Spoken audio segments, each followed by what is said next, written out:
Science කරලා ගොඩ යමු. ලෝකෙ වේගෙන් ඉදිරියට දියුණු වෙනවා. ඉතින් මේ දියුණුවත් එක්ක අපේ රටේ සිටින පර්යේෂකයින්, තාක්ෂණවේදීන්, විද්‍යාඥයින්, ඒ වගේම ව්‍යවසායකින් ගෙන්වා ඔබට හඳුන්වා දෙන සයන්ස් කරලා ගොඩ යමු. සේදමාවතේ නවම පියවර සමග අපි ඔබ මුණ ගැහෙන්නේ. ඉතින් අදත් ඔබට අපි හඳුන්වා දෙනවා ඊටාම සුවිශේෂී වූ කටයුත්තක් යම් නිර්මාණයක් පිළිබඳව. විශේෂයෙන්ම මේ මොහොතට අද අපි ආරාධනා කළේ ජෙන්ඩෝ ඉනෝවේෂන්හි සභාපති ප්‍රධාන විධායක නිලධාරී ඉංජිනේරු කීර්ති කොඩිතුවක්ක මහතා. ආයුබෝවන් පුතුමාට. අයිබෝන්. දැන් ඉංජිනේරුතුමනි අපේ රටේ නිතර අහන්න තියෙනවා. දැන් අපි නරඹන බොහෝ දෙනාටත් යම් අත්දැකීම් තියෙනවා. විශාල දෙනෙකුට තියෙනවා හෘදය සහ රුධිර සංසරණ පද්ධති ආශ්‍රිත රෝග. අපිට මේ උදේ කතා කරලා යන මිනිසයා හවස අපි අතරින් වෙන් වෙලා යනවා. ඊතරම්ම ප්‍රබල කරුණක් බවට පත් වෙලා තියෙනවා. දැන් අපි දකිනවා ඒකට අවශ්‍ය පසුබිම අපේ රටේ රෝහල් වල තියෙනවා සීනි පරීක්ෂාවක්, ඒ වගේම විශේෂයෙන් රුධිර පීඩන පරීක්ෂාවක්, කොලෙස්ටරෝල් වැනි දේවල් පරීක්ෂා කරලා යම් නිගමන වලට එළඹෙනවා. නමුත් ඉංජිනේරුතුමා අද ලෝකේට රටට හඳුන්වලා තියෙන මේ නිමයුම අති විශිෂ්ටයි. ඒ පිළිබඳව දැනුවත් වීම අපි ඔබ හැමදෙනාම කළ යුතුයි කියලා අපි විශ්වාස කරනවා. ඇත්තටම ජෙන්ඩෝ ඉනෝවේෂන් කියන්නේ මොකක්ද ඉංජිනේරුතුමනි? ඔව්, බොහොම ස්තුතියි මේ අවස්ථාව ලබා දුන්නට. මම මුලින්ම කියන්න ඕනේ ජෙන්ඩෝ ඉනෝවේෂන් කණ්ඩායම පිළිබඳ සහ අපි මේ කරන වැඩේ පිළිබඳ. මුලින්ම කිව්වොත් මේ ජෙන්ඩෝ ඉනෝවේෂන්ස් අපේ කණ්ඩායම කියලා කියන්නේ ඉංජිනේරුවන් සහ වෛද්‍යවරු සහ සයින්ටිස්ට්ලා සැදුම්ලත් කණ්ඩායම. මම නායකත්වය දෙන්නේ කණ්ඩායමට. ඒ කණ්ඩායම විසින් විශ්වාස කරන දෙයක් තමයි ලෝකෙ මීට වඩා හොඳ තැනක් කරන්න අපිට මේ ලෝකෙන් ගොඩක් ලෙඩවල් ඉවත් කරන්න පුළුවන් මේ තාක්ෂණය පාවිච්චි කරලා. අපි ඒ වෙනුවෙන් තමයි රිසර්ච් කරන්නේ. ඉතින් ජෙන්ඩර් ඉනෝවේෂන් මේ ප්‍රොඩක්ට් එක අපි මේ අද කතා කරන ප්‍රොඩක්ට් එක ගත්තොත් අපි දන්නවා හදවත් රෝග කියන්නේ ලෝකෙ වැඩියෙන්ම මිනිස්සු මැරෙන රෝගය. නමුත් අපි හදවත් රෝගවලට ඇක්ෂන් ගන්නේ කොලෙස්ටරෝල්, ෂුගර්, ප්‍රෙෂර් වැඩි වුණා. නමුත් ඇත්තටම අපිට මේ ස්වභාව ධර්මයෙන් අවස්ථාවක් දීලා තියෙනවා. ඒ ලෙවල් එකට එන්න කලින් මේ කන්ඩිෂන් එක අඳුනගන්න. ඒකට කියන්නේ එන්ඩෝතීලියල් ඩිස්ෆන්ක්ෂන්. එහෙම නැත්නම් අපේ රුධිර නාලවල ඇතුළත බිත්තියේ වෙන ඩැමේජ් එක අයිඩෙන්ටිෆයි කරගන්න කියලා. ඉතින් අපි රිසර්චර්ස්ලා ටීම් එකක් විදියට අපිට පුළුවන් වුණා මෙන්න මේ ප්‍රොබ්ලම් එක දිහා බලලා ඒ ප්‍රොබ්ලම් එක අයිඩෙන්ටිෆයි කරලා ලෝකෙට අලුත් තාක්ෂණයක් AI තාක්ෂණයත් මේකට මුසු කරගෙන ලබා දෙන්න. මොනවා හරි රෝගයක් මුල් අවස්ථාවේම දැනගන්න නම් අපි වැඩි පිරිසක් අතරට ගිහිල්ලා ස්ක්‍රීන් කරන්න ඕන. එතකොට මේක ස්ක්‍රීනිං ටූල් එකක් විදියට ඩිවලොප් කරන්න. එතකොට අපිට අවශ්‍ය වුණා මේක පුළුවන් නන් ඉන්වේසිව්. අපි කියන්නේ කිසිම දෙයක් ඇඟ ඇතුළට ඉන්ජෙක්ට් කරන්නවත් මේ කරන්නවත් නැතිව මේක කරන්න. ඉතින් අපි මුලින්ම කරපු දේ තමයි සෙන්සර්ස් පාවිච්චි කරලා අපි මේක ඩිවලොප් කරා නන් ඉන්වේසිව්ලි මේක කරගන්න පුළුවන් විදියට. ඒකට තමයි අපි සිද්ධාන්ත දැන් සයන්ස් කියන එකේ මෙතන පොයින්ට් එක අපි සයින්ටිෆික් කමියුනිටි එකක් විදිහටනේ වැඩ කරන්නේ. එතකොට ලංකාවේ අපි කරනවා වගේම ඇමරිකාවේ, ජපානයේ එහෙම නැත්නම් අනිත් යුරෝපීය රටවල් වල ගොඩාක් රිසර්ච් සිද්ධ වෙනවා. මේ ඔක්කොම සයින්ටිෆික් කමියුනිටි එකක් විදිහට මේ සම්බන්ධ රිසර්ච් අවුට් කරනවා. අපිටත් ඕන වුණා ලෝකයේ ඉන්න මේ සයින්ටිෆික් කමියුනිටි එකත් එක්කම ලේටස්ට් විදිහට මේක කරන්න.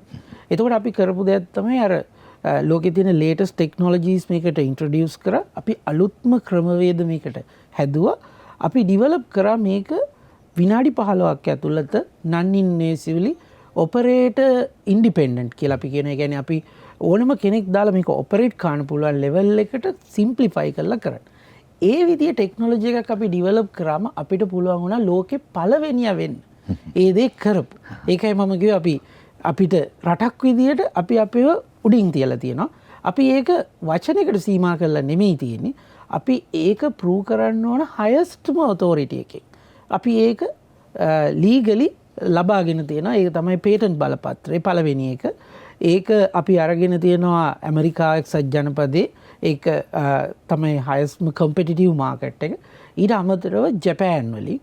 මොකද ජපාන් ගත්තොත් ඒක ගොඩාක් technologically complex ඩිවලොප්මන්ට් කරන රටක්. ඒ වගේ තැනක අපි ගොඩක් අය හිතන්නේ ලංකාවේ කෙනෙකුට ගිහිල්ලා අලුත් තාක්ෂණයක් ඉන්ට්‍රොඩියුස් කරන එක ඉම්පොසිබල් වැඩක් කියලා. හැබැයි අපි ඒ කියන සයිකොලොජිකල් බැරියර් එකත් අපි බ්‍රේක් කරලා අපි ප්‍රූ කරලා පෙන්නවා මේ වගේ ටෙක්නොලොජි එකක් ලංකාවේ කරන්න පුළුවන් කියලා. හැබැයි මේ වෙනකොට ලංකාවේ මේ දේ කරපු ෆස්ට් ටයිම් අපි විතරයි ඉන්නේ. අපිට ඕනේ ඒ නෝ හව් එක ලංකාවේ ඉන්න අනිත් සයන්ටිස්ට්ලට බෙදලා දීලා අපේ යංග ජෙනරේෂන්ස් ඔක්කොම මේකත් එක්ක ලයින් කරලා මේ වගේ ටෙක්නොලොජීස් තව එලියට ගන්න. ඒක තමයි අපි මේ කරගෙන යන්නේ.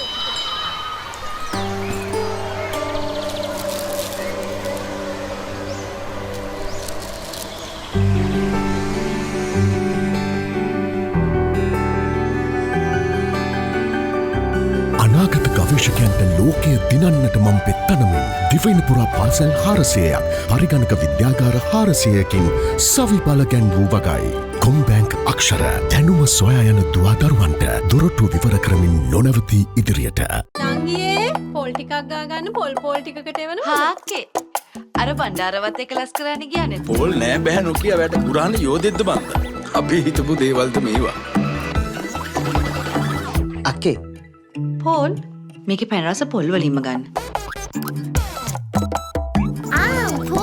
සිද්ධ වෙන්න ඕන. අපි සුරංගනා කතා කියලා හිතන දේවල් ඇත්ත කරන්න සයන්ස් කරන අයට පුළුවන්. ඒක අපි කාගේත් සාර්ථකත්වයට හේතු වෙනවා. සයන්ස් කරලා ගොඩ යමු.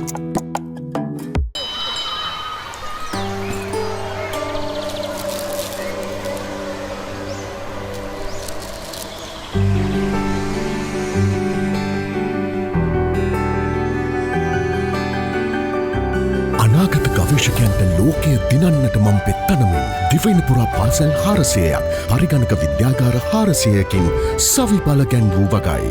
කොම්බැංක් අක්ෂර දැනුම සොයා යන දුවදරුවන්ට දොරටු විවර කරමින් නොනවති ඉදිරියට. ඇත්තටම ඉංජිනේරුතුමනි මෙවැනි තැනකට මනස යමුනේ කොහොමද? මෙවැනි නිපැයුමක් කරන්න කොහොමද ආරම්භයක් ගත්තේ? මොකක්ද ඒකට බලපෑවේ?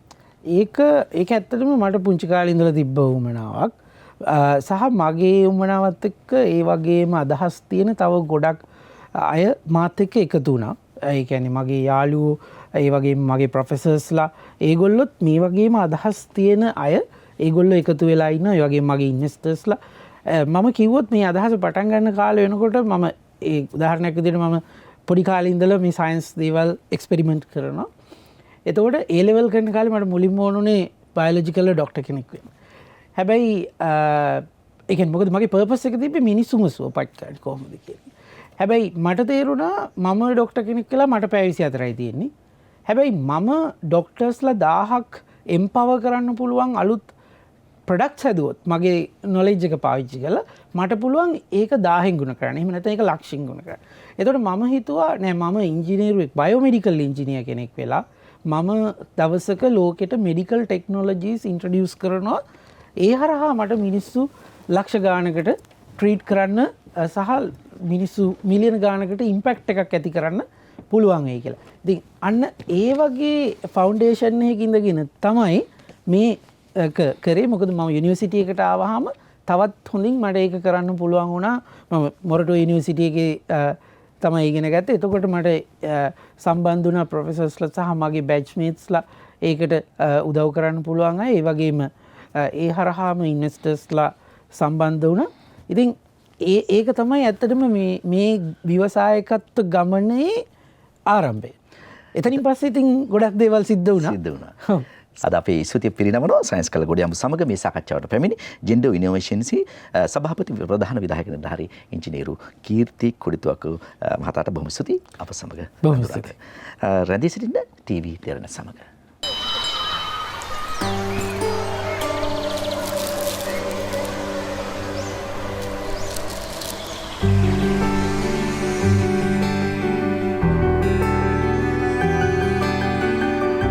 අනාගත ගවේෂකයන්ට ලෝකය දිනන්නට මම පෙත්තනමින් දිවයින පුරා පාසල් 400ක් පරිගණක විද්‍යාගාර 400කින් සවි බල ගැන්වූ වගයි.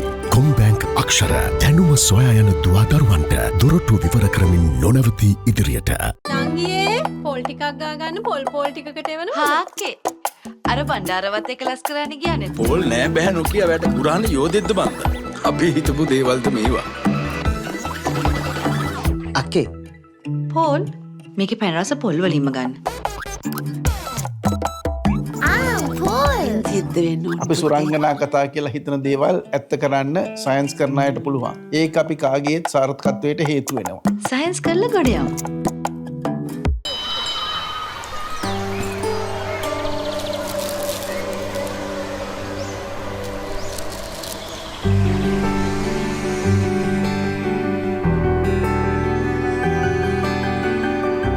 අනාගත ගවේශකයන්ට ලෝකය දිනන්නට මම් පෙත්තනමින් දිවයින පුරා පාසැල් 400ක් පරිගණක විද්‍යාගාර 400යකින් සවිඵල ගැන්වූ වගයි. කොම්බැංක් අක්ෂර දැනුම සොයා යන දුවා දරුවන්ට දොරටු විවර කරමින් නොනවති ඉදිරියට.